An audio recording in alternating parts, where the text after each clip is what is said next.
Have you ever felt like your soul is screaming for movement, but your body remains still, as if there were a part of you that knows, that feels, that intuits that you were born for something great, but this greatness always seems to slip away, like sand through your fingers? Maybe you are experiencing exactly this right now, an existential fatigue that has no name, a silent frustration for trying, insisting, believing, and still feeling like you are falling behind, not for lack of faith, not for lack of desire, but because even with all this, something inside you still hesitates. Something inside you still gets stuck. This video is not about superficial motivation. It is not about shouting at you to act. It is about understanding, in depth, what is behind this hesitation. It is about revealing the hidden truth behind the almost. Because the almost is a pattern. The almost is an energetic field. The almost is a vibrational cycle that needs to be broken, not with brute force, but with awareness, with presence, with a new kind of discipline, the discipline of the soul. Napoleon Hill said that everything begins with a definite purpose, definiteness of purpose. This clarity is the first act of spiritual strength, because without purpose, the mind wanders. And when the mind wanders, the soul becomes silent. Purpose is not just knowing what you want. It is being so energetically committed to it that you become incapable of continuing to live without moving in that direction. This is when the dream stops being a desire and becomes a calling, and you no longer wait for the will to arise. You force yourself to respond. Forcing yourself, in this context, is not violence. It is reintegration. It is remembering that your energy was made to circulate, not to stagnate. That the fear of discomfort can no longer be greater than the fear of dying without being fulfilled. That waiting to be ready is often just a sophisticated way of hiding. Andrew Carnegie understood early on that discipline was not punishment. It was a bridge. A bridge between the invisible and the concrete, between talent and achievement, between knowledge and living. He taught this to Hill, and Hill taught us that action is the fire needed to transform raw potential into gold.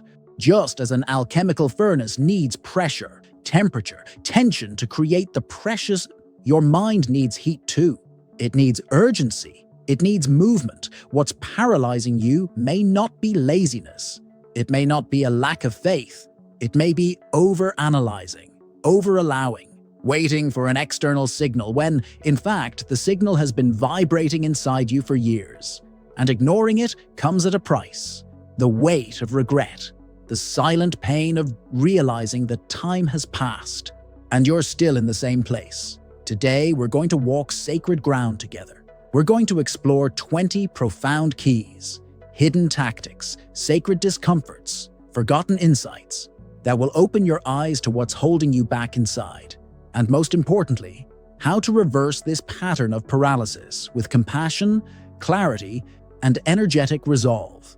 This is not a video to watch passively. It's a mirror. It's an invitation. It's a reset. Because at some point in your journey, you will need to push yourself. Not to hurt yourself, but to finally free yourself. Invisible mistake. Mistaking procrastination for lack of motivation. There is a subtle pain that almost no one recognizes, but that eats away at you from within. The feeling of constantly putting off what you know needs to be done. You wake up with good intentions. You think about goals, changes, dreams. But when the time comes to act, something slips. Something gets distracted. Something drags on. And the day ends with that familiar feeling. Another cycle that repeats itself. Another promise that didn't become practice. Many people believe that they are just unmotivated, but that is an illusion. Motivation is a temporary state, shaped by external stimuli and the chemistry of the moment. It rises, falls, evaporates. It is not the absence of it that holds you back. It is what is hidden behind the constant procrastination. It is the confusion between emotional fatigue and lack of aligned purpose. It is the weight of the inner voices saying, later, not now, maybe tomorrow. As if there were always a future time when it will be easier, lighter, more certain. But that future never comes. Because it is not time that is missing. It is vibrational clarity. Napoleon Hill understood this deeply. When he wrote about the power of a defined purpose, he wasn't just talking about goals. He was talking about frequency, about absolute focus that aligns your energy field with the decision. When you don't have this, your mind goes into distraction mode. And it's in this space that procrastination thrives. It grows in the void of doubt. It strengthens in the lack of direction. And worse, it disguises itself as self-protection. The truth is that you don't have no will. You don't have an aligned vibration. Because where there is alignment, there is action. Even if you're afraid, even if you don't know all the steps, even if you don't feel that initial excitement, movement comes when your internal energy finds a point of clarity. And this point only appears when you stop waiting for motivation to come from outside. It won't come. It will never come as you imagine. What will come is the tiredness of continuing to be paralyzed. It's at this point that strength needs to be born. Not the strength that pushes with violence, but the strength that chooses to move with integrity. Who chooses to break out of the cycle because they understand, if I don't act, I'll continue to hurt myself with the feeling of being trapped. And this pain is more cruel than any discomfort of action. Procrastination, then, is not laziness. It's an energetic imbalance. It's a symptom of a mind disconnected from the heart. And the antidote is not waiting for your spirit to return. It's remembering who you are. It's reconnecting with your purpose. Because when this happens, the body responds, the soul awakens, and inertia silently begins to give way. The real saboteur is the excess of options and the fear of visible failure. We live in an era where everything seems possible, but this infinite possibility, instead of empowering, often paralyzes. You wake up with ideas, paths, choices, but the more options present themselves, the harder it becomes to decide. And behind this indecision, there is something deeper that almost no one realizes: the fear of making a mistake in front of the world. You don't just fear failure, you fear being seen failing. You fear choosing a path, giving it your all, and still not getting where you expected. And this anticipated pain, this imagined humiliation, is so intense that you prefer to stay halfway, prefer the comfort of indecision, prefer the shelter of, I'm thinking, I'm analyzing, I'm evaluating my options. But what seems like prudence is often a disguise for escape, because as long as you remain between choices, nothing needs to be tested, no truth needs to be faced, no risk needs to be taken. The excess of options becomes an anesthetic for the fear of failure. Napoleon Hill understood that decision is spiritual power. He wrote that most people fail because they don't decide clearly and quickly, and then change slowly, or never at all. Clarity is an act of courage. It's a break with the illusion of total control. It's looking inside and saying, even if I fall, this is what my soul chooses now. Visible failure hurts, but silent paralysis hurts even more. It consumes your energy day after day, draining your self-confidence, undermining your faith, until you start to believe that the problem is you. But it's not. The problem is the noise, the excess of voices, ideas, possibilities, without any thread of direction. True freedom is not in having all the options. It's in choosing one and giving in. It's in accepting that, yes, you can fail, but if you don't try, you'll already be failing in silence. Every day, it's in understanding that you don't need guarantees. You need presence. You need a vibrational yes, even if fear is present, because only action drives away fear. Only surrender dissolves the noise. Only commitment reveals the truth of the path. And sometimes, what seems like procrastination is just fear of showing yourself to the world and not being enough. But true greatness is not born of certainty. It is born of surrender without guarantees, of the conscious choice to walk, even if your legs tremble, from the faith that it is better to throw oneself into doubt than to remain trapped in the paralysis of excess. The brain seeks comfort, not conquest. Within you, there is an intelligence that wants to grow, transform, and achieve. But there is also an ancestral, silent, and powerful system that only wants to survive. And this system, as harmless as it may seem, is the greatest enemy of your expansion. It lives inside your brain. It lives inside your habits, and it has only one mission: to keep you safe, predictable, within the known. Even if the known is suffocating you, the human brain, biologically, was shaped to avoid pain. It prefers the same path as yesterday, even if that path leads to emptiness. It prefers to repeat cycles, even if those cycles feed frustration. Because for the instinctive brain, security is worth more than meaning. It doesn't want your fulfillment. It wants your stability. It doesn't want your greatness. It wants your comfort zone. And that's why every decision for real growth hurts. Because it comes into direct conflict with this system. Because it forces you to cross internal zones that the brain wants to avoid. That's why resistance arises. That's why doubt arises. That's why the urge to give up appears in the first steps. It's not a sign that you're on the wrong path. It's a sign that you're finally leaving the biological prison of stagnation. When Napoleon Hill spoke about persistence, he wasn't just talking about rational insistence. He was talking about crossing this primitive barrier with awareness.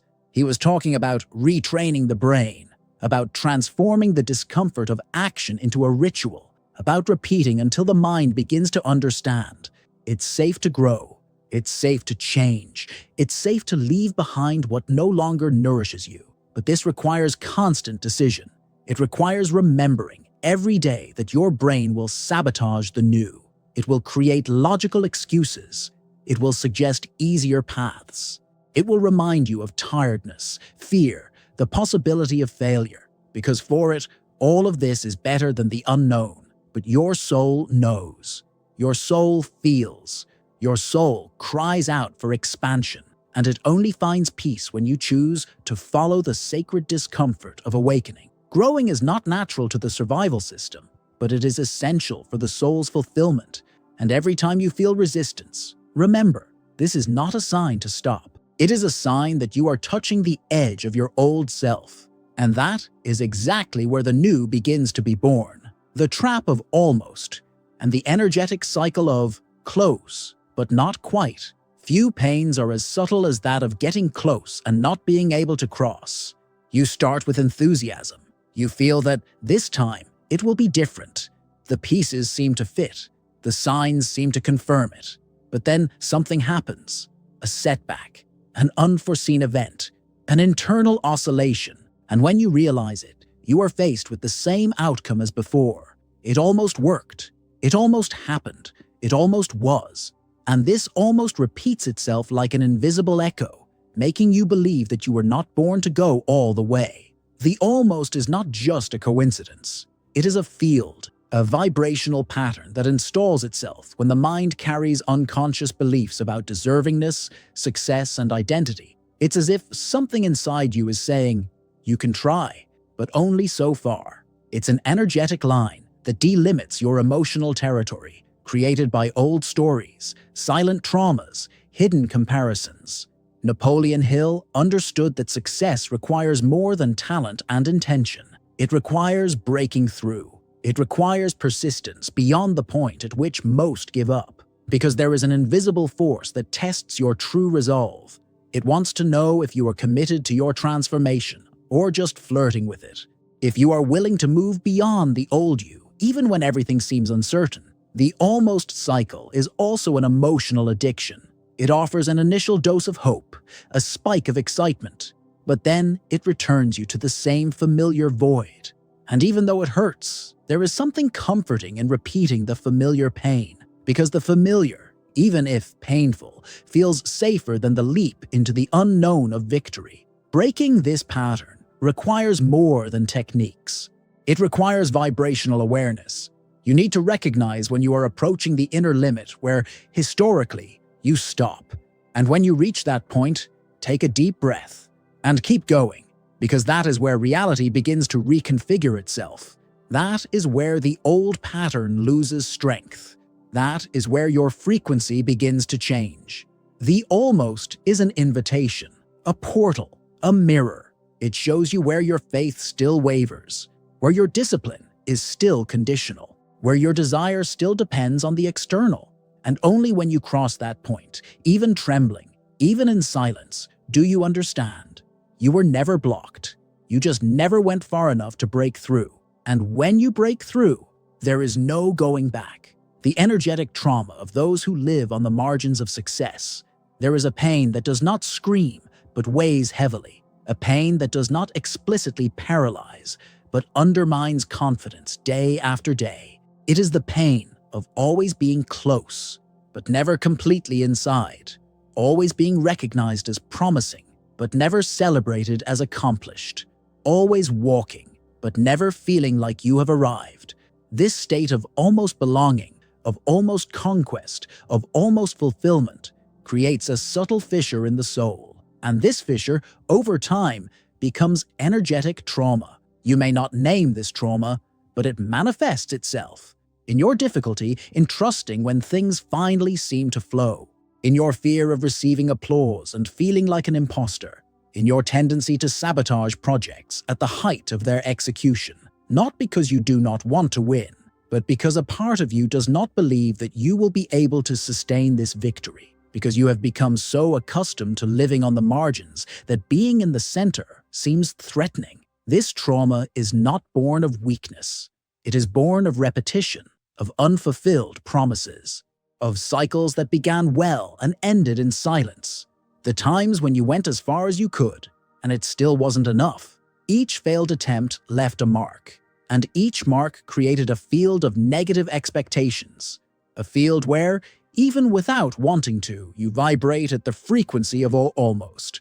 Napoleon Hill spoke of the importance of applied faith, not blind faith, but active faith, a faith that expresses itself in movement, in decision, in continuity. But to do this, you need to cleanse the emotional field of scars that have not been reinterpreted. You need to look at what hurt and say, yes, this happened, but it doesn't define what will come, because as long as the past is more vibrant than the present, the future will repeat itself.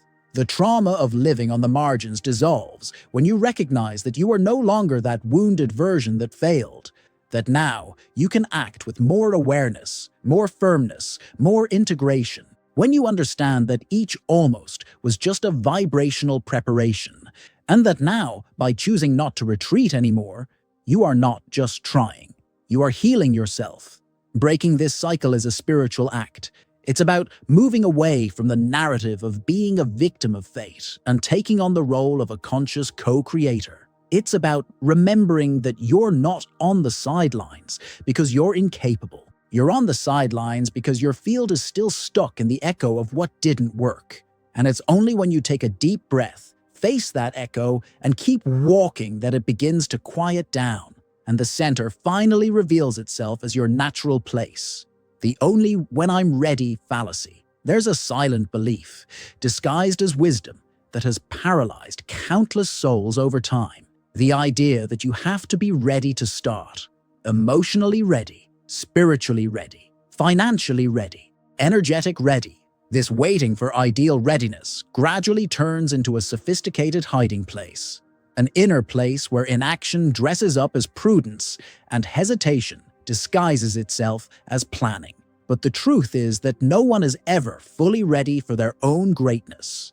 Because greatness isn't something you achieve when you feel ready. It's something you build as you go. It reveals itself along the way, not before it. Being ready is an illusion created by the rational mind to avoid the discomfort of improvisation, vulnerability, and exposure to new things. Napoleon Hill made it clear that success favors those who decide quickly and change slowly. This means that action must come before certainty, that confidence is built on doing, not on thinking, that waiting for an absolute sign is often denying the call that has already been made within your heart. Because there are times when the universe does not shout, it whispers, and only those who are willing to walk in the dark can hear it. This waiting for readiness is also a way of protecting your internal image, because while you do not try, you can continue to believe that you would be capable.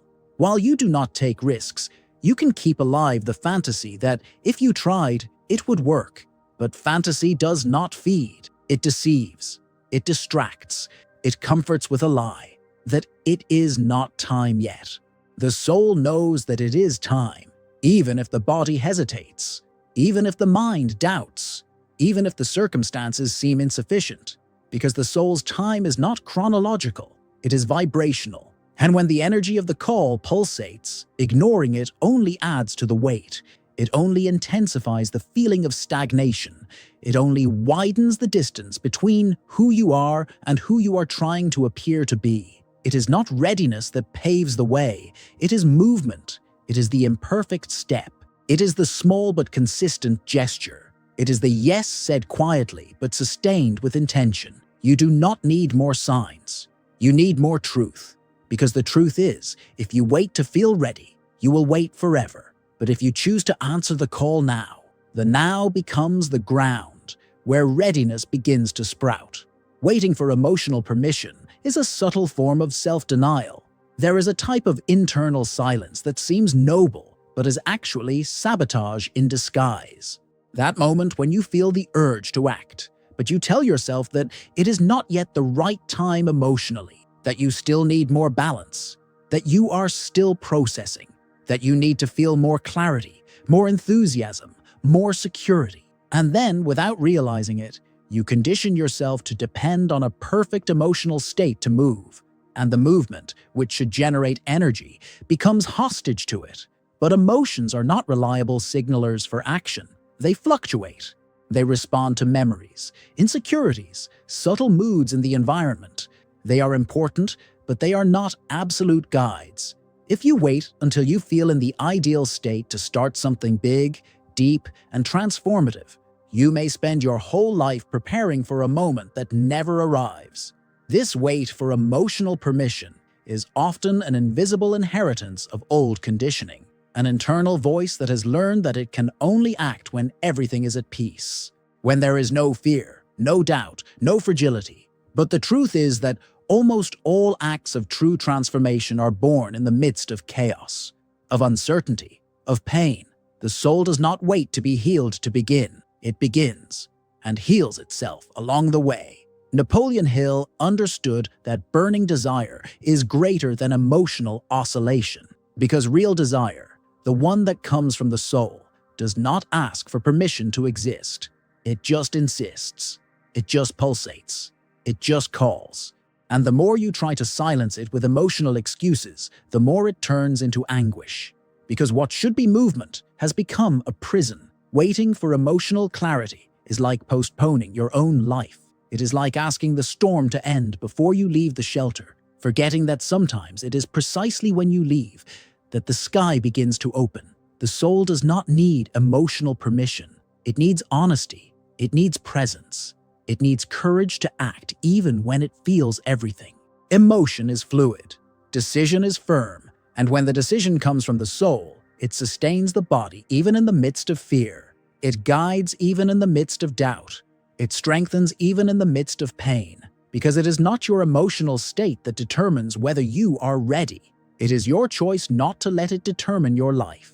From the moment you understand this, each emotion ceases to be an obstacle and becomes part of the path. Carnegie model of blind execution before total clarity. Andrew Carnegie, the silent tycoon behind Napoleon Hill's rise, understood a truth that many avoid.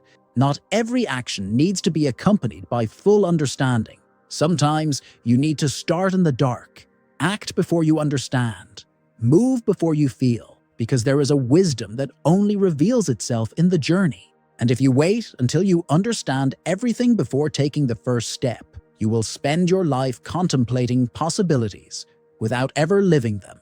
Carnegie knew that clarity rarely comes before execution. It is a consequence of movement, not a condition for it. It is in the doing that purpose is adjusted. It is in action that direction is refined. It is in encountering the unexpected that the mind expands. And this blind, seemingly irrational execution is actually deeply spiritual. Because it requires faith, it requires surrender, it requires trust in something greater than logic, the inner impulse that says, go. But this logic is uncomfortable for the ego. The ego wants control. It wants guarantees. It wants to know what will come before it begins. And when it doesn't know, it paralyzes. It questions. It overanalyzes. And in this excess of analysis, It wastes the time of the soul. It loses the flow of the now. It loses the chance to discover what only the path reveals. Napoleon Hill learned from Carnegie that success does not belong to those who wait for total light, but to those who light candles and keep walking. This blind execution is not stupidity. It is courage. It is deep wisdom that understands. The universe adjusts to commitment. It is not knowledge that opens the way. It is movement that attracts the right knowledge at the right time. When you decide to act even without clarity, you are not being irresponsible. You are being devoted to your own evolution. You are saying to the universe, I trust my intention more than my fear. You are affirming that your soul is ready to learn by walking, and not just by studying. And it is in this gesture that the invisible begins to organize itself. Don't wait to feel like you know everything. Just wait for the moment to say yes to what pulses. Because what you seek to understand will only reveal itself after you commit yourself. After you dare to act before the light. After you accept that faith is not a reward for understanding, but the decision to continue even in the dark. Action precedes enlightenment, not the other way around. There is a hidden belief, deeply rooted in the modern spiritual quest, that one must reach a state of enlightenment before acting, as if supreme clarity were the final permission to begin, as if the light would only come on after all doubts had been dissolved. But this belief, despite seeming sensible, imprisons. It postpones. It transforms the path into waiting, and the soul was not made to wait. It was made to live the now with intensity, even when the now is hazy. The truth is simple and uncomfortable. Enlightenment is not a prerequisite. It is a byproduct of action. It is in movement that consciousness expands. It is in error that wisdom blossoms. It is in failure that discernment matures. Light, that deep light that transforms, is born from the friction between what you feel and what you choose to do with it. It does not come before. It is born during. Napoleon Hill understood that it is in action that the mind transforms, that it is in the imperfect attempt that energy begins to align with desire. He saw success not as a state to be achieved before moving, but as a field that can only be accessed by those who dare to cross the darkness of doubt. Because there is a type of wisdom that cannot be learned. It is revealed, and it only reveals itself when you begin, even if you are trembling, even if you do not know exactly how. Waiting to understand everything is one of the most sophisticated forms of procrastination. It is an attachment to the illusion of control. But the universe does not reward those who wait for certainties. It favors those who trust in the silent intuition that says, even without understanding everything, I continue. It is this type of presence that activates synchronicity. It is this surrender that opens invisible paths. It is this gesture, small and sacred, that signals to the field, I am ready to learn, but I am also ready to live. Enlightenment, then, is not a place. It is a transitory state, accessed by those who allow themselves to make mistakes with awareness, to act with humility, to move even in silence, because only those who set themselves in motion discover that clarity has always been waiting on the other side of the action. Why self-discipline is spiritual and not just productive. Self-discipline is not just a virtue of productivity. It is, in fact, a profound spiritual practice, because every time you choose to act even without desire, even without external stimulus, even without applause, you are reaffirming that your soul is greater than your impulses, that your light is stronger than your temporary shadows, that your conscience governs your experience, and not the other way around. On the surface, discipline seems harsh. It seems renunciation. It seems cold, almost mechanical. But at the vibrational level, discipline is an affirmation of identity. It is when you decide that what you want to be is more important than what you feel in the moment.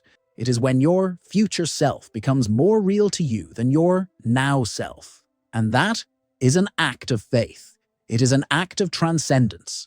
Napoleon Hill said that self-discipline is the link between thought and achievement. But what he was really pointing to was something more subtle. Discipline is the channel through which desire becomes matter. Because without it, the dream remains in the ethereal plane. It remains as an idea, as an intention, as a promise. It is the discipline that brings the invisible to the visible, that takes the potential and turns it into form, that converts the quantum field into observable reality.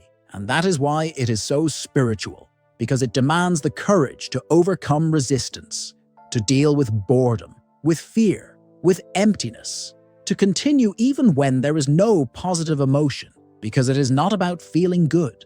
It is about keeping the vibrational vow, to honor what you said was important, even when everything inside you wants to run away. Being disciplined, in this context, is not about being tough. It is about being devoted. It is staying aligned with your highest essence, even when the most fragile parts of you cry out for comfort. It is remembering, day after day, that the path of the soul is not always easy, but it is sacred, because it is this that builds not only results, but character, not only goals, but presence, not only victories, but consciousness. When you realize that your discipline is an extension of your spirituality, everything changes. Effort ceases to be a sacrifice and becomes a ritual. Commitment ceases to be a burden and becomes an offering. And your life, little by little, becomes a silent altar where each action is a prayer in motion. Willpower as an exercise in reconnecting with your higher identity. True willpower is not just a conscious effort to resist distraction or maintain focus.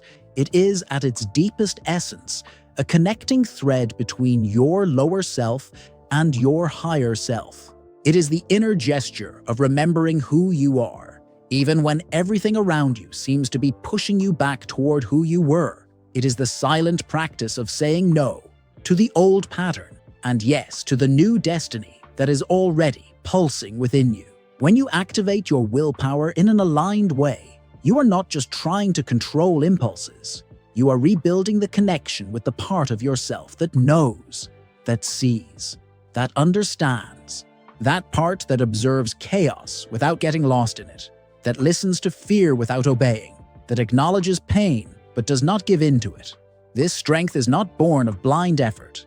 It is born of intimacy with the truth. Napoleon Hill described willpower as the element that channels desire toward consistent action. But behind this, there is an even thinner energetic layer. Every time you say yes to your purpose, even without motivation, you are reaffirming your spiritual identity. You are reminding your body and mind that you are not your habits, that you are not your anxiety, that you are not your procrastination. You are the one who chooses. You are the one who takes a stand. You are the one who decides not to be dominated by fleeting impulses. Willpower, then, becomes a ritual of reconnection, a daily return to the memory of what matters, an internal dive into the original vibration that made you begin this journey. And that is why it tires, because it demands presence, it demands attention, it demands a type of fidelity that goes beyond the emotional. It is vibrational, and vibrational fidelity, in a world of immediate stimuli, is a rare form of power. But there is a point at which this force becomes light, when it stops being resistance and starts being flow, when it is no longer born of effort, but of coherence, when living in alignment no longer requires so much energy because you have become what you chose to be. And at this point, willpower is no longer an exercise. It is a state, an internal place from where you act, from where you vibrate, from where you create. Reconnecting with your higher identity every day is the greatest use you can give to your willpower. Because when you live from it, everything that was difficult begins to become natural. Not because it has become easier, but because now, finally, it makes sense. How the fear of judgment paralyzes more than the fear of failure. What paralyzes human beings most is rarely the fear of failure. It is the fear of being seen failing, the fear of not living up to the projected image, the fear of breaking other people's expectations, of being criticized, compared, ridiculed. This silent anguish turns people with immense potential into spectators of their own lives, observing from afar what they could be living, because they cannot bear the idea of disappointing the eyes that watch them. External judgment then becomes an invisible prison, and over time, this prison becomes internalized. You begin to judge yourself with the same rigidity that you fear from others. You repress yourself, silence yourself, limit yourself. And without realizing it, you begin to shape your actions not by what is true to you, but by what seems acceptable to the world. And each choice made based on the fear of disappointment steals a piece of your authenticity. Napoleon Hill said that fear of criticism is one of the greatest thieves of dreams, because it sneaks in, it doesn't shout, it whispers. It tells you that maybe it's better to wait, that maybe it's safer not to expose yourself, that maybe it's too early to show your idea, your talent, your vision. But the truth is that it's not too early. It never was. What's holding you back is not a lack of preparation. It's an excessive concern with other people's opinions. When you live in an attempt to avoid judgment, you end up living within a defensive frequency. Everything is designed to avoid pain and not to generate truth. Everything is done to maintain the comfort of others and not to expand your own consciousness. But living like this is living small. It is denying the call of the soul in the name of approval from those who often do not even understand your purpose.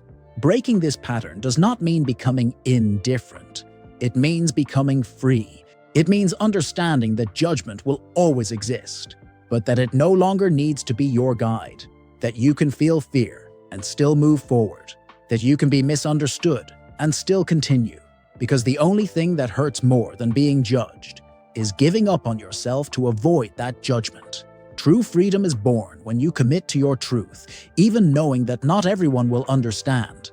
And at that moment, you stop living to please and start living to align, to expand, to achieve, not because others allow it, but because you have finally authorized yourself. Bystander effect.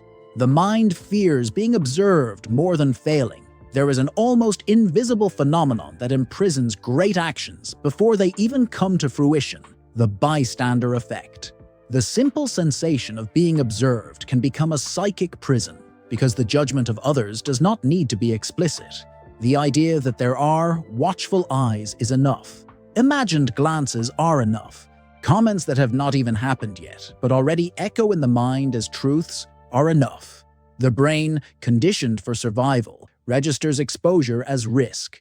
Being seen is unconsciously being vulnerable. And being vulnerable in an ancestral structure means being in danger. That is why many ideas die in the thought phase. Many talents are hidden. Many projects do not advance beyond the sketch. Because more than fear of failure, there is fear of being noticed as a failure. Fear of becoming the center of attention for the wrong reason. This dynamic creates a field of containment. You even feel like acting, showing yourself, launching yourself. But something stops you. Something holds you back.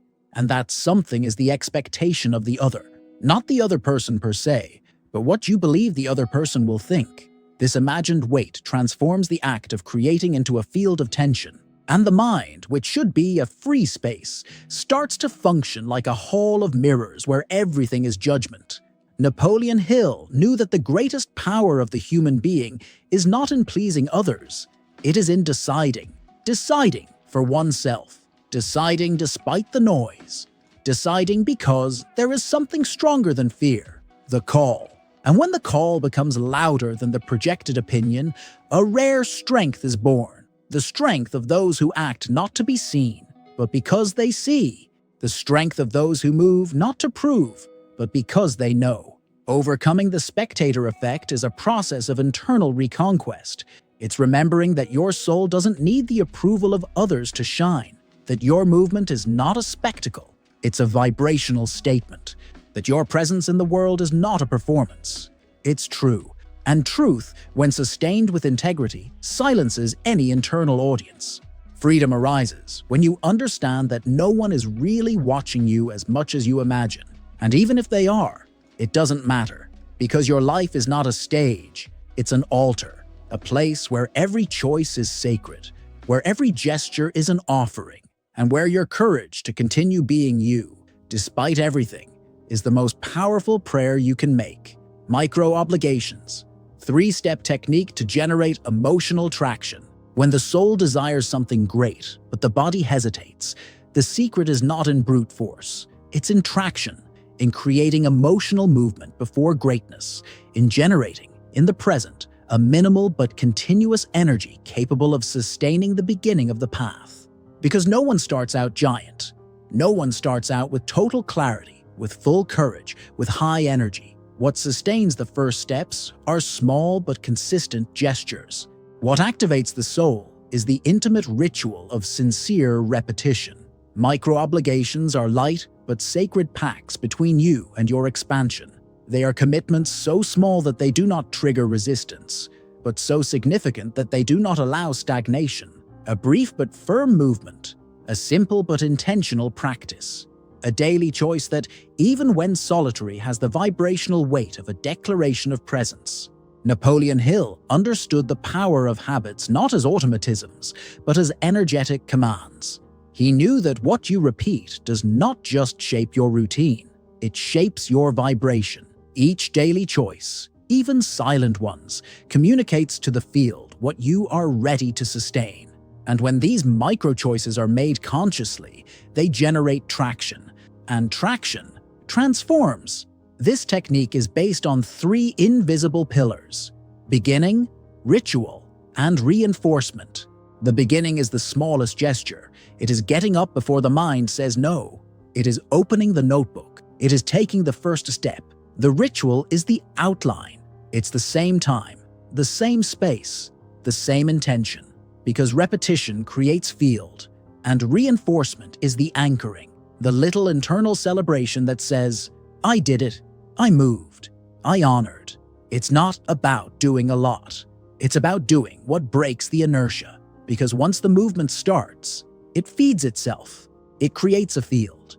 It generates momentum. It activates dormant parts of your being, and without realizing it, what started as a timid gesture becomes a current. Micro-obligations are the gentlest and most effective way to tell your soul, I am here, I am present, I choose to continue, even without knowing everything, even feeling little, because it is in the little sustained by presence that the great begins to be born. Practical application of Hill's philosophy, habit over inheritance. In a world where so many people believe that being born with talent, with charisma, with material or emotional inheritances is what determines greatness, Napoleon Hill reminds us of something radical. It is not inheritance that defines. It is habit. It is not the gift that sustains. It is the ritual, because even genius loses strength without practice, and even the most difficult past becomes fertile when nourished with consistency. Hill spent decades studying the most successful men of his time. Men who, in many cases, did not come from a place of privilege, but built greatness in the silence of daily habits. He realized that what differentiated those who truly achieved success was not luck. It was a sustained vibrational pattern. It was a routine made up of aligned decisions, repeated until they became an identity. When you choose a habit, you are rewriting your vibrational narrative. You are telling the field, it doesn't matter what they gave me. What matters is what I do with what I received. And that is what transmutes karma. That is what dissolves beliefs. That is what builds the bridge between who you were and who you are becoming. Inheritance can mark you, but habit shapes you. Inheritance can weigh you down, but habit elevates you. Because habit, when conscious, becomes a living prayer, a practical expression of faith, a way of whispering to the universe, I choose the new. I choose the possible. I choose to be who my ancestors perhaps could not be, but dreamed that one day someone would be. It doesn't matter where you came from. What matters is what you repeat. And repeating, with intention, with presence, with truth, is more powerful than any gift from destiny, because destiny reconfigures itself in front of those who insist. And the right habits, sustained day after day, are the secret language with which the soul speaks to time, until, without fanfare, time begins to respond. The concept of sacred pain and why you must go through discomfort. There are pains that destroy. There are pains that paralyze. But there is a specific pain, silent, deep, that awakens. A pain that is not punishment, but an invitation. It is not punishment, but baptism. This is sacred pain, the one that arises when the soul is being called to a new level of existence, but the body still tries to cling to the old one. That pain that seems unbearable, not because it is greater than you, but because it reveals that you no longer fit within what you were. Sacred pain is not the pain of the world, it is the pain of crossing over, the pain of leaving the familiar, of breaking patterns, of saying goodbye to who you were. It has no name in medical diagnoses. It cannot be explained by common logic, but it manifests itself in the form of existential anguish, dissatisfaction without apparent cause, fatigue that cannot be resolved with rest. It is the soul crying out for space, and when ignored, this pain turns into emotional illness, stagnation, apathy. Napoleon Hill understood, albeit in a non-mystical way, that great achievements go through phases of extreme tension, moments in which everything seems uncertain, where there are no guarantees, where the only certainty is the inner call. But he also knew that it is precisely in this terrain that the greatest victories are born, because pain, when crossed with awareness, does not destroy, it transforms. Sacred pain does not ask you to run away. It asks you to stay. It asks you to feel.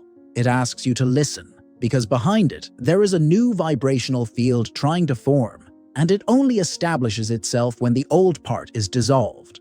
It is the moment when everything inside you opposes the movement, but you continue anyway. You breathe anyway. You choose to continue anyway, because something in you has already understood that this pain is the portal.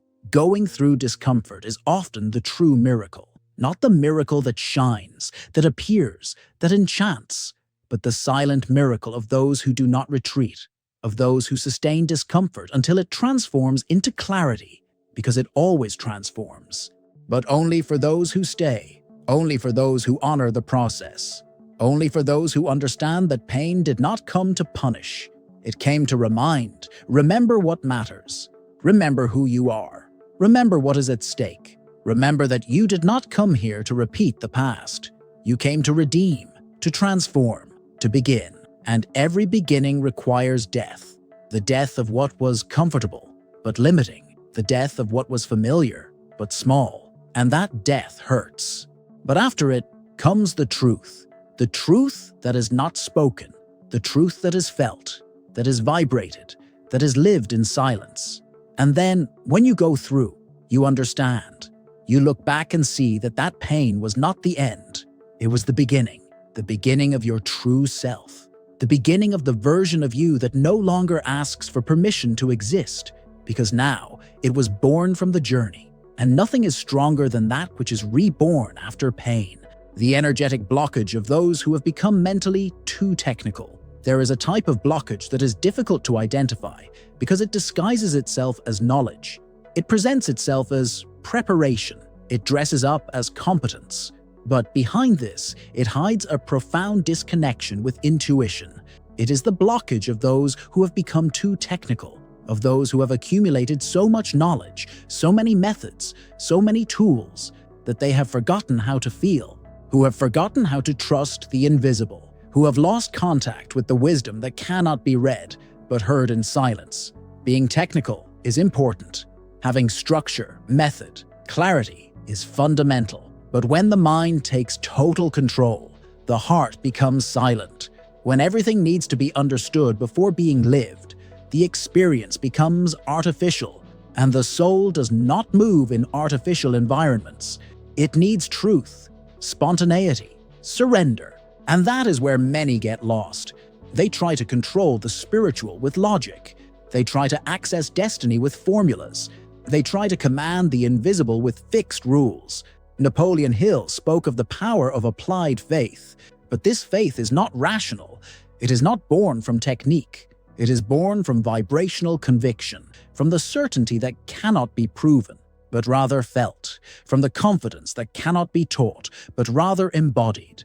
And this confidence only blossoms when you make room for not knowing, when you allow the mystery to guide you, when you let go of the need to predict everything and begin to experience what is before you. Excessive technique can kill the flow. It can transform the sacred into an operation. It can suffocate intuition with too many steps. And in this suffocation, you do not realize it, but you begin to disconnect from yourself. You begin to doubt your internal answers. You begin to seek external validation for each step, and the path, which should be liberating, becomes a field of control, a continuous mental effort. Anxiety disguised as organization. Breaking through this blockage requires spiritual humility. It requires saying, "I know a lot, but I still need to feel more." It requires admitting that no matter how much you have studied, there are things that only life can teach you. It requires taking off the armor of technique, to put on the lightness of presence, to allow yourself to improvise, to make mistakes, to start over, and above all, to trust. Because technique without a soul is just repetition. But when the soul enters, everything becomes creation. And that is when true power emerges, when knowledge joins with surrender, when the structure bows before the mystery, when the mind aligns with the heart, and together they walk towards what is new, what is alive, what is finally yours. Beware of productivity as an emotional escape. Productivity is often celebrated as a virtue. It shapes the days, creates rhythm, offers a sense of control. But there are times when constant doing is not an expression of focus. It is an escape, a subtle way of avoiding feeling, of avoiding looking, of avoiding stopping. Because when you stop, silence arrives. And with the silence come the questions that still hurt, the truths that still bother us, the emotions that haven't been processed. This compulsive productivity dresses itself up as responsibility. It looks like commitment, but deep down, it's just a well-organized noise, a planned noise that fills all the spaces where there could be healing, where there could be listening, where there could be connection with what is really asking for attention. And the most dangerous thing about this is that it seems right. It seems noble. It seems admirable. But it's distancing us from ourselves. Napoleon Hill talked about action with purpose. But action, without alignment, is just empty repetition. It is movement that does not transform. It is occupation that does not liberate. And that is exactly what happens when we use productivity to anesthetize. Life becomes a to-do list. Each day is a marathon, and the body even gets tired. But the soul remains unsatisfied, because the soul does not want to do more. It wants to do what matters. It wants to do it with presence, with meaning, with truth. The emotional escape through productivity creates an illusion of progress. But in silence, we are just going around in circles. We produce, deliver, achieve, but we remain empty. We remain disconnected. We continue to postpone the most important conversation, the one that only happens in the space between one task and another, the one that only reveals itself when you stop, when you breathe, when you ask yourself, why am I doing all this? The answer, when it arrives, may be uncomfortable, but it can also be liberating, because it is at that moment that you realize that you no longer need to prove yourself, that you can continue producing, but now with awareness, that you can continue creating, but now with soul, that you can continue walking, but now with direction. There's nothing wrong with doing a lot. The danger is in doing too much to feel nothing. The danger is in using doing as a shield against being. And when you realize this, something changes. You start to produce less out of obligation and more out of love. You start to choose what you do, instead of just reacting to what comes your way. And then productivity stops being an escape and becomes a channel of expression, a channel of service, a channel of reconnection with who you truly are. The confusion between self-sabotage and invisible loyalty to the past. Not all stagnation is resistance. Not all self-sabotage is a lack of willpower. Sometimes, what paralyzes us is not fear of the future. It is unconscious loyalty to the past, an energetic loyalty to the pain from which we came, to the people who shaped us, to the environments that taught us, even if in a distorted way, what was possible for us. It's a silent but powerful connection to old versions of who we were and to stories that we somehow believe we need to honor. That's why, often, just when things start to go well, something inside you stops. A discomfort arises. A subtle thought. Can I go that far? Do I have permission? Am I betraying someone by breaking with scarcity, with suffering, with the patterns that have always been the basis of my identity. And this doubt is not rational, it is vibrational. It comes from a place where love has become confused with repetition, where security has become associated with suffering. Napoleon Hill spoke about the power of the subconscious as the field where desires become commands. But if there are hidden loyalties in this field, they will sabotage any attempt at growth, because the subconscious obeys what you silently love. And often, you still love the place you came from, not because it's good, but because it's all you've ever known. Breaking this pattern is not disrespect. It is redemption. It is not abandonment. It is a new beginning. It is the sacred act of saying, I honor what brought me here, but I do not need to carry the pain to validate love. I can love the one who created me without repeating their limitations. I can move on without carrying the guilt. I can win without betraying anyone, because winning, in this context, is also freeing those who came before me. It is necessary, then, to bring these invisible loyalties to consciousness. Observe where you are still trying to be faithful to what no longer serves you, where you are carrying pain that is no longer yours, where you are living a script that you did not write, because only by seeing this can you choose differently. You can write a new story. You can live not by reflex, but by decision. This decision is, perhaps, the greatest act of love you can do for yourself, and paradoxically, for all those to whom you still feel connected. Because by freeing yourself, you make room for them to free themselves too, even if on subtle levels. Because healing is never isolated, it reverberates, it purifies the field, and it begins when you choose to stop repeating the past as proof of love and start living the present as an expression of truth. Silence as a spiritual tactic of alignment.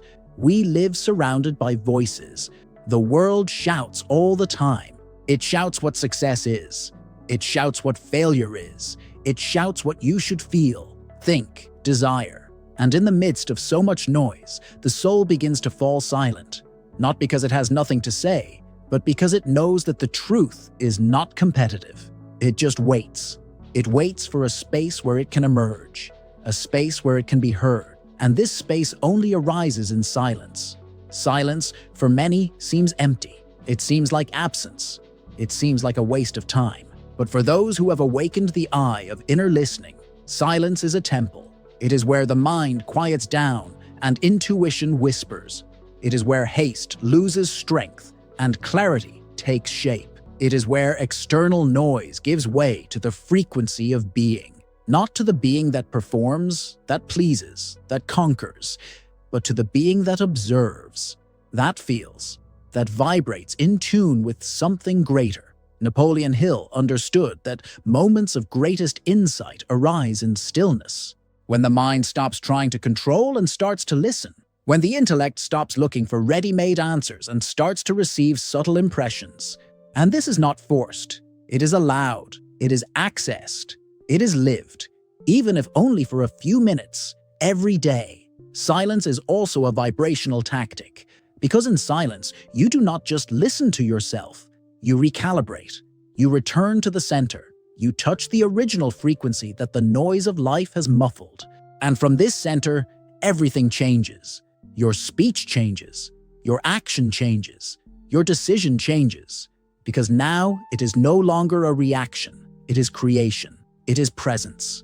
When you begin to practice silence with intention, it ceases to be absence and becomes a portal to answers that do not come from outside, to confirmations that do not need validation, to directions that do not need to be logical, only felt. And it is in this state that true alignment occurs. Not an imposed, forced, theoretical alignment, but a natural, subtle, profound alignment. There is a wisdom that is only born in the pause, a strength that only emerges in retreat, a clarity that only reveals itself in not doing. And when you understand this, silence ceases to be discomfort and becomes rest. Rest for the mind, rest for the ego, rest from excess doing. And in this rest, the soul breathes. And in breathing, it remembers. And in remembering, it guides again. Why greatness requires breakthrough and not gradual growth. There is a wealth of beliefs that extol gradual growth, constant progress, and slow and steady progress.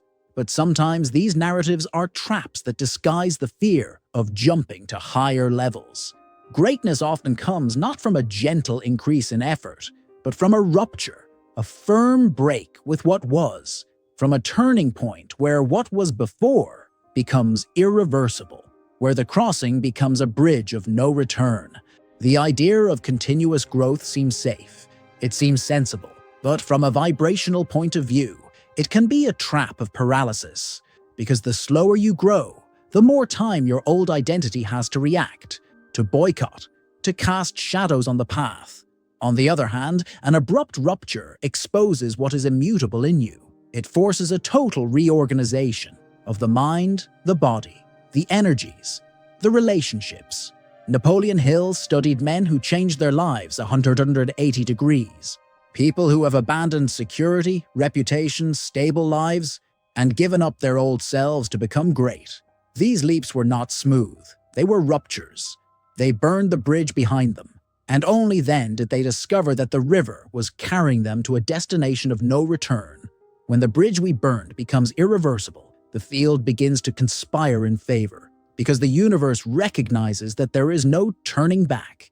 The crossing of those who break away is marked by intense fear, exposed weaknesses, amplified uncertainties, but it is also a crossing that generates immediate clarity, because those who have no way back begin to walk with a different gravity, a different urgency, a different vibration, and this vibration activates forces that were latent, within you and around you. A rupture is not a loss of control, it is a decision to say to yourself, I will no longer adjust to small steps.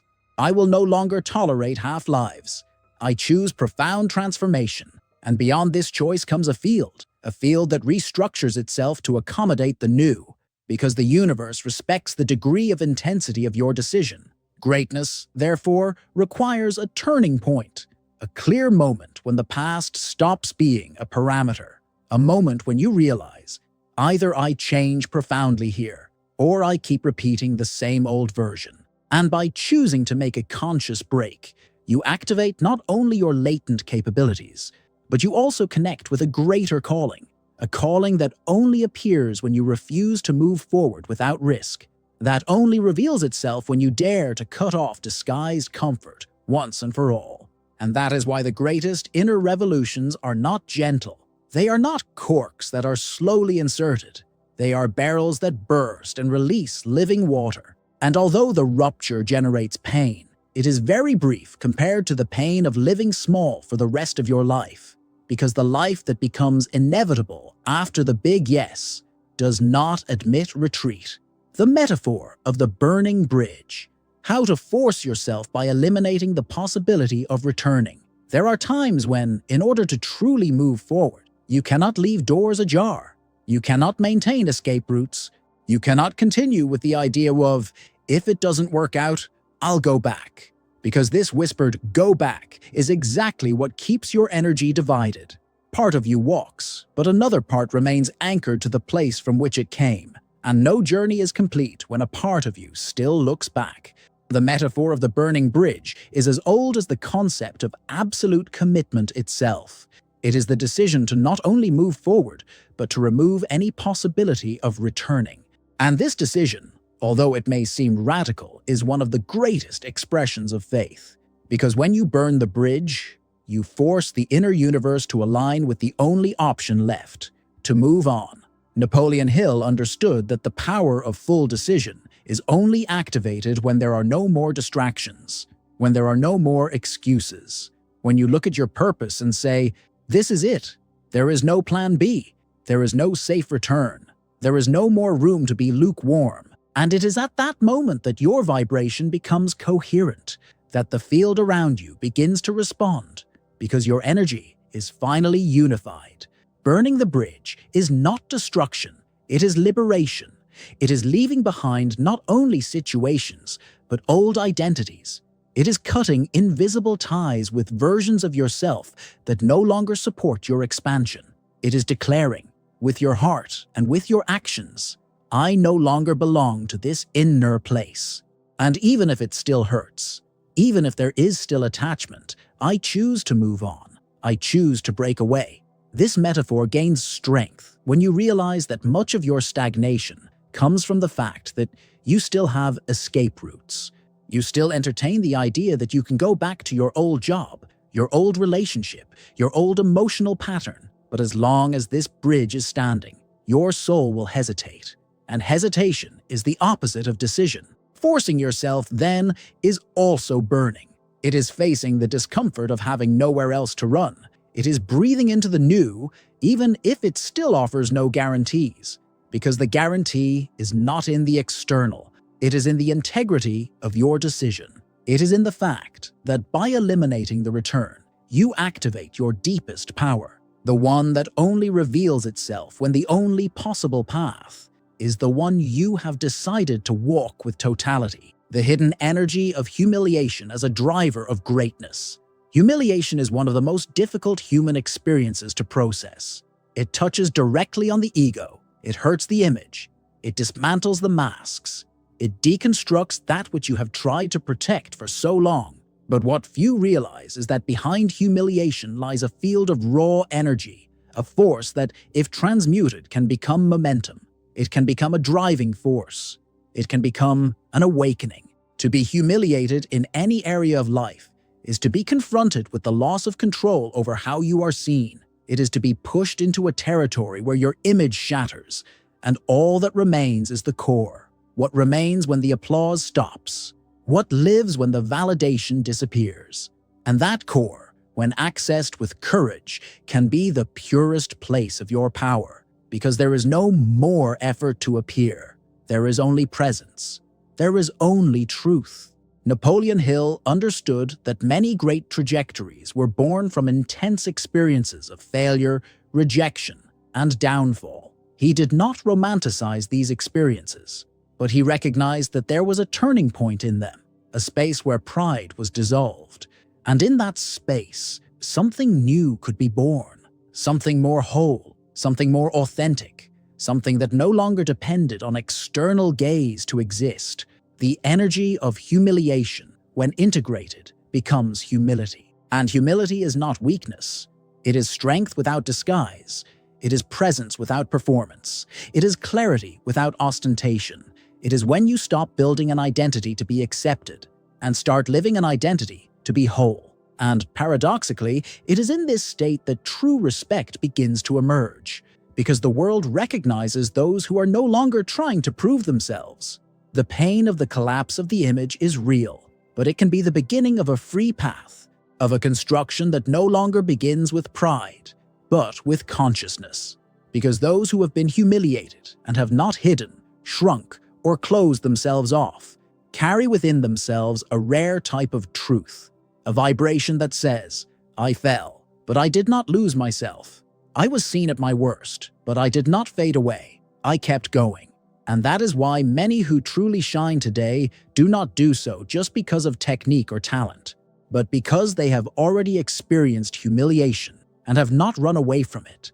They have gone through it. They have transmuted it. And there, where everything seemed to be falling apart, they found the spark that does not depend on image, acceptance, or status, the spark that is. And being in the end is what truly liberates. The fatal error of spiritualizing stagnation. There is a subtle and dangerous point on the path to consciousness when, in the name of spirituality, you begin to justify your paralysis. When you start calling the fear of taking action divine timing. When you start clinging to the idea that the universe will solve everything, while you hide behind prayers and signs.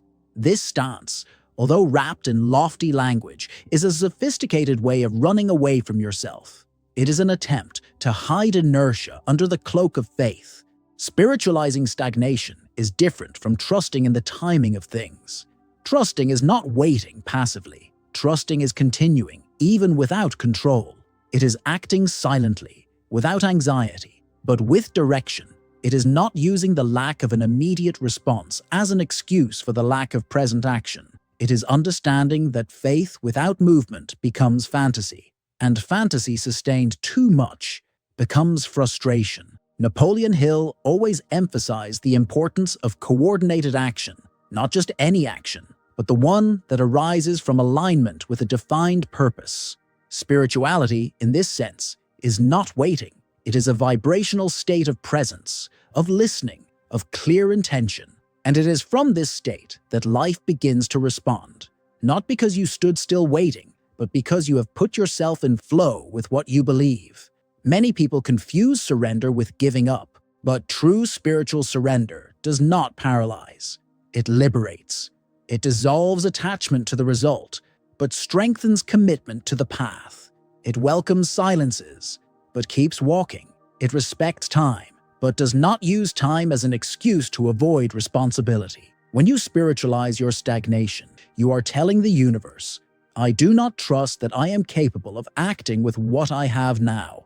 And the universe, by vibrational law, responds to your vibration, not to your words. It does not listen to your intentions. It feels your field. And if your field is stagnant, it cannot deliver movement. Authentic spirituality is alive. It is dynamic. It calls for silence, but also action. It calls for listening, but also positioning. It calls for acceptance, but also choice. And when you understand this, faith ceases to be an endpoint and becomes a lever, a point of impulse for everything you came to truly manifest. Being aligned with the divine doesn't mean sitting around waiting for a miracle. It means moving with the eyes of your soul open. It means acting with awareness, with intention, with courage, even when nothing outside seems to change. Because deep down, the greatest change begins when you stop justifying your pause and start walking toward the truth that is already pulsing within you. The vibrational mechanics of courage. Most people believe that courage is the absence of fear, but that's a myth. Real courage is the conscious decision to continue despite fear. It's the vibrational act of moving through the internal tension between what paralyzes and what calls. It's an energy field that ignites when you align intention, action, and emotion, even if they're not all comfortable. Courage is not a sudden impulse. It is a vibrational construction. It is when the soul begins to vibrate higher than the hesitant mind. It is when the energy of decision begins to override the field of conditioning. And this does not happen out of nowhere. It happens when you begin to act. Even if you tremble, when you choose the small but honest gesture, when you stop waiting for confidence to act, and start acting to build confidence. Napoleon Hill talked about the power of burning desire, but this desire, by itself, is not enough. It needs to be sustained by vibrational courage, by an internal field that says, even if I am not sure, I will not back down. And this field only strengthens when you understand that courage is not an emotion, it is a frequency. And like all frequencies, it can be cultivated, repeated, amplified. Courage is expressed in the body, in the way you get up even after difficult days, in the way you stand up even when judged, in the ability to keep trying, even without applause. And this does not come from physical strength. It is born from the connection with something greater than you, with a truth that pulses within you and that, in some way, no longer allows you to betray yourself. It is necessary to understand that vibrational courage does not mean not feeling fear. It means not obeying it. It means recognizing its presence, welcoming its existence, but not letting it guide your decision. And from this recognition, you begin to create a new energetic pattern, a field of coherence between what you desire and what you vibrate. The universe does not respond only to what you think. It responds to what you vibrate as you act. And courage is exactly that, a vibration that moves, that bursts the bubble of fear, that expands the field of possibility, that transforms simple choices into powerful affirmations. Because every time you act with courage, you are saying to yourself and to the universe, I trust my soul more than my doubt. And this confidence, when repeated with presence, begins to shape a new reality. Because the world does not belong to those who do not feel fear. The world belongs to those who do feel it, but continue anyway. The invisible influence of the environment on your will to act. You often think you are unfocused, unmotivated, unstrong, But what you are actually in is a misaligned vibrational field, because the environment is not neutral. It vibrates, it communicates, it feeds you or exhausts you, it drives you or paralyzes you, and most of the time, it does this silently, without you noticing, without you questioning, without you consciously choosing what to absorb. Your body feels the place where it is. Your energy field adjusts to the dominant frequencies around it. If the environment vibrates doubt, slowness, scarcity, fear, your soul begins to slow down. It begins to doubt. It begins to feel that perhaps it is not time, but it is not you. It is the field around you. And while you do not recognize this, you continue trying to heal yourself in places that make you sick. You continue trying to align yourself in contexts that distort you. You continue trying to shine where everything around you vibrates shadow. Napoleon Hill already spoke about the influence of the inner circle. He knew that your mind is a receptive field, and this field is nourished or contaminated by the ideas, attitudes, and frequencies of those you live with. But this circle is not made up of people alone. It is made up of places, sounds, habits, and invisible stimuli. Everything communicates, everything vibrates, everything shapes. Modern neuroscience proves that the brain is plastic. It adapts to its environment. It repeats what it receives frequently. So if you are in an environment that does not encourage you to grow, that does not stimulate your light, that does not activate your courage, you begin to atrophy spiritually. And you don't even realize it. You just feel tired, distracted, without strength. But the truth is that your field is being sucked dry, silently drained by frequencies that do not honor your greatness. Changing your environment is sometimes the beginning of a new story, and it is not just about changing houses, cities, or jobs.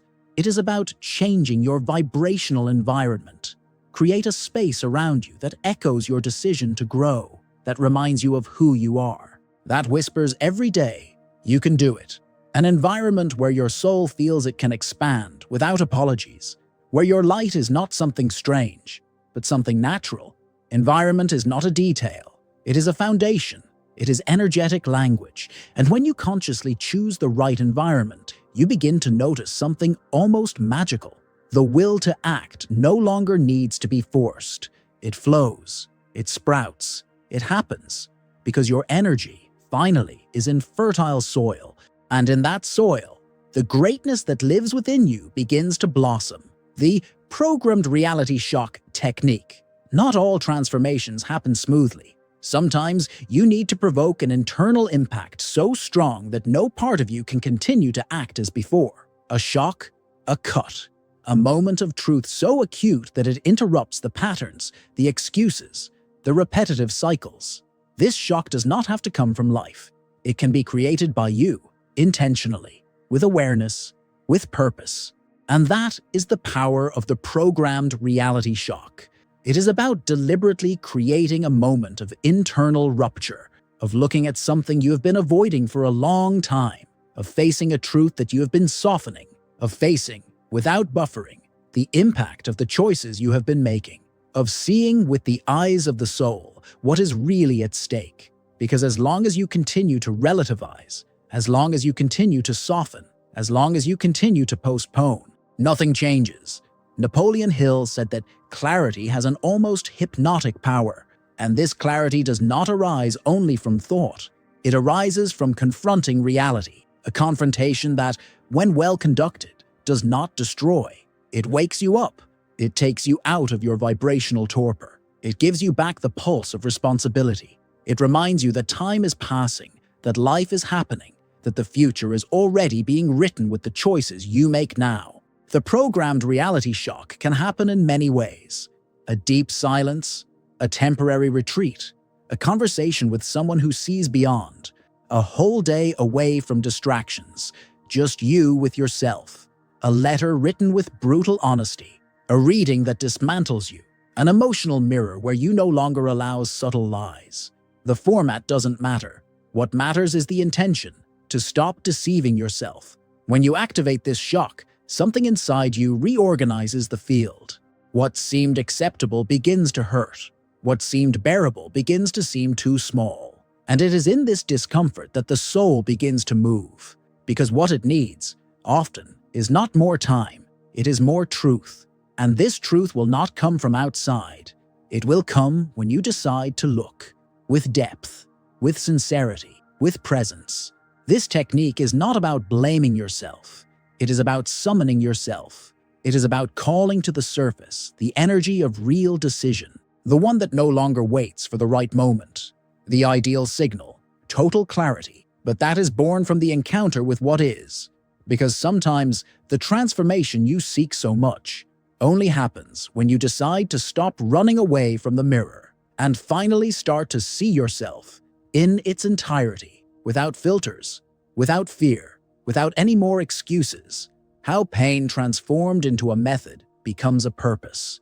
There is a point at which pain stops being just a memory and becomes a path. A point where what was once a wound is organized into a lesson, where what was once a burden becomes a compass, where the most difficult experience of your life begins to carry within itself the keys to your mission. This point is not immediate. It does not happen by magic. It is born from a decision not to waste suffering. When you look back and see all the times you fell, lost, felt like you couldn't handle it, you can choose two routes, the one of resentment or the one of transformation. The first chains you to the past. The second frees you to serve. Because serving here is not about doing great things. It is about allowing what hurt you to transform into a kind of wisdom that can touch others. Napoleon Hill understood that the greatest leaders, the most influential transformers, were people who went through something too intense to be forgotten. But instead of fixating on the trauma, they transformed this content into a method, into practice, into a philosophy of life. They used their scars as maps, their falls as landmarks, their questions as seeds of new purposes. Pain, when organized, becomes structure. When felt wholeheartedly, it becomes consciousness. When respected, but not idolized, it becomes sacred material. Because nothing touches more than a lived truth. Nothing teaches more than silent overcoming. Nothing connects more than someone who does not talk about what they read, but about what they went through. And it is at this point that the purpose stops being idealized and begins to be embodied. Transforming pain into a method does not require a diploma, a stage, or a title. It requires presence. It requires honesty. It requires the courage to visit what is still pulsating and ask, what does this want to show me? What can I build from this? Who can this make sense to? And little by little, what was just an isolated experience connects with a larger narrative, a story that, when shared, heals others. And when healing others, it heals you too. This is spiritual alchemy, the point at which you not only overcome something, but use this something as part of your surrender to the world, as part of your vibration, as part of your energetic signature. And then, effortlessly, the purpose no longer needs to be sought. It reveals itself. It emerges. It imposes itself as something obvious. Because now, finally, what hurt has become a path. And the path, sustained with love, becomes a mission to be whole, even after having been broken, a mission to be light, even coming from darkness, mission to be the answer, where one day you also cried out for help. How forcing becomes reconnection. Forcing yourself is not violence, it is reunion. It is not harshness, it is reintegration. When you force yourself in the deepest sense of the soul, what you are doing is not punishing yourself. It is remembering. It is telling yourself, I know who I am, even when I forget. It is activating within you a vibration that already knows the way, even when your mind still hesitates. It is activating the memory of light, even in the midst of the fog. At this point in the journey, it is no longer about will. It is about energetic integrity. It is no longer about feeling inspired, but about maintaining alignment. It is no longer about waiting for permission, but about deciding to respond. Because forcing yourself in this context is not about pushing something that is not. It is opening the flow to what already is, but was dammed up. It is breaking with the old to activate the new. It is about stopping hiding behind subtle excuses and starting to live with fierce intention. Napoleon Hill, Andrew Carnegie, William Walker Atkinson. They all knew mental energy is like electricity. It only manifests power when it is in motion. Without motion, there is no channel, there is no creation, there is no vibration. When you force yourself, you are telling the universe, I am in motion, and the universe responds. It responds to your field. It responds to your coherence. It responds to your decision. So stop for a moment and breathe. What pain do you need to transmute into routine? What bridge are you still hesitant to burn? What version of yourself is still standing, but no longer useful? Close your eyes. Feel. And if what you heard here resonated with your soul, write in the comments. I am choosing alignment. I am in motion. I am ready. Because now, what is in you no longer fits into the almost. Now, it is just you, whole, towards that which has always been yours.